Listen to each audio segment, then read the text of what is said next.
দীর্ঘ ৩২ বছর পর পশ্চিমবাংলার বুকে হুগলির মাটিতে হতে চলেছে বিশ্ব ইজতেমা। হ্যাঁ দর্শক, আপনারা ঠিকই শুনছেন। ২০২৬ সালের বিশ্ব ইজতেমা, যেটা হবে ভারতবর্ষের পশ্চিমবঙ্গের হুগলি জেলায়। কোথায়, কবে থেকে ইজতেমা শুরু হচ্ছে, চলুন বিস্তারিত আলোচনা নিয়ে আজকের এই ভিডিও। আসসালামু আলাইকুম দর্শক, আমি রশিদ আহমেদ। আপনারা দেখছেন রশিদ বিন ইসহাক ইউটিউব চ্যানেল। এখন আমি চলে এসেছি সেই জায়গায় যেখানে ২০২৬ সালে অনুষ্ঠিত হবে বিশ্ব ইজতেমা। তো এই হচ্ছে সেই ঐতিহাসিক ইজতেমার ময়দান, যেখানে ২০২৬ সালে হবে বিশ্ব ইজতেমা। বিভিন্ন দেশ থেকে তাবলিগ জামাতের লোকেরা আসবেন এই ইজতেমার ময়দানে সামিল হবে।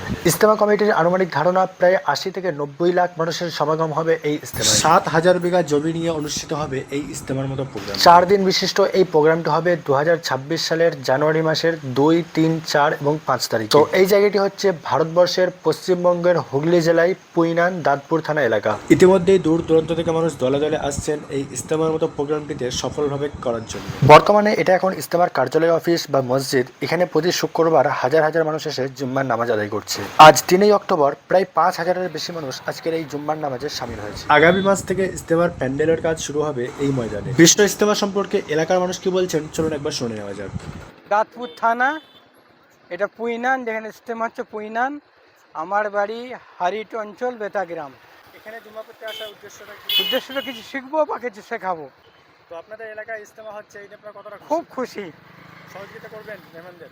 শুধু এলাকা নয়, এলাকার বাইরে দূর দূরান্ত থেকেও মানুষ আসছেন এই ইজতেমার জুম্মার নামাজ আদায় করতে।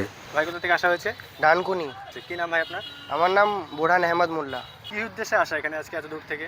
এখানে আসা হচ্ছে যে মাঝে মাঝে জুম্মার সময় ভালো বায়ান হয়, আর আমাদের যে সামনে বিশ্ব ইজতেমা আছে, ইজতেমায় তামাম বিশ্ব থেকে লোক আসবে, তার জন্য যে ইন্তজাম করা হবে ওইগুলো সামনে রেখে আসা আর কি।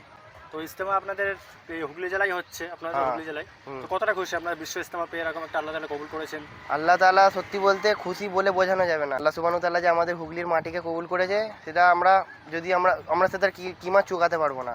তো তার জন্য অনেক খুশি। তার সাথে সাথে আমাদের মেহনতও রাখতে হবে, জুড়তে হবে, মানুষকে বলতে হবে। কত লোকের সমাগম হবে একটা আইডিয়া? এমনি মানুষের আনুমানিক ৮০ থেকে ৯০ লক্ষ হবে, আর যদি আনুমানিকের বাইরে যায় তাহলে ১,২০,০০,০০০ এরম পার হবে।